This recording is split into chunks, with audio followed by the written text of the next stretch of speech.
Good morning, I'm Neva Manu, and this is your morning news fix for Thursday, 19th of February.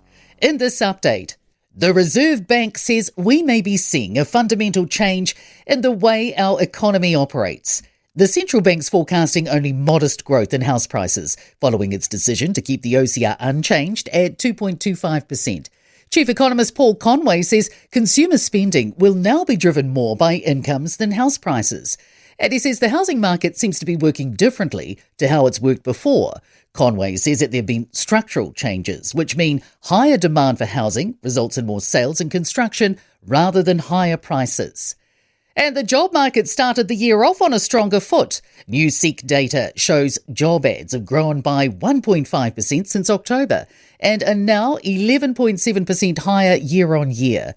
Gisborne's led monthly growth with an almost 4% increase in job ads, followed by Manawatu, Otago and Taranaki. SEEK Country Manager Rob Clark says it's encouraging to see the growth is across the country and multiple sectors. The government's ring-fencing $80 million in the Regional Infrastructure Fund for critical minerals projects.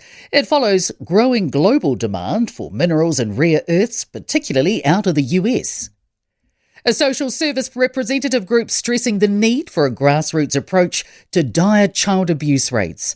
A new independent children's monitor review shows carers killed 24 children between the 2021 murder of 5-year-old Malachi Shubex and June 2025. Social service providers Aotearoa CEO Belinda Himiona says people should pay attention to community-led successes highlighted in the report, and she says that decision-making needs to be devolved to the communities and funding is required to support this. A view more needs to be done to prevent dog attacks and hold owners accountable. 3 dogs killed 62-year-old Mihiata Terore when she was visiting someone she knew at a home in Northland's Kaihu on Tuesday. New Zealand First's Winston Peters has suggested dog owners should face manslaughter charges. The Prime Minister didn't go that far, but Christopher Luxon says he'll be raising the issue when he speaks with local government NZ later today. The police investigation into the attack is ongoing.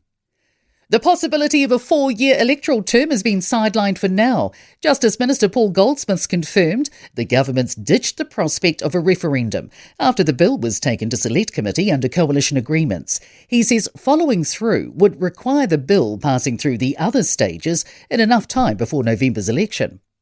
In sport, Zoe Sadowski-Synnott has earned silver in the snowboard slopestyle at the Milan Cortina Olympics, her 5th medal across 3 games. Dane Menzies finished 7th in the men's equivalent discipline. Netball New Zealand has brought in former chair Kieran Smith to help the organisation restaff their board after previous head Matt Winneray and 3 elected members announced they were stepping down. Pakistan's become the final team to qualify for the Super 8 phase of cricket's T20 World Cup after beating Namibia in Colombo. I'm Neva Manu. That's your latest news fix. We'll be back with the next update at midday from the Newstalk ZB newsroom.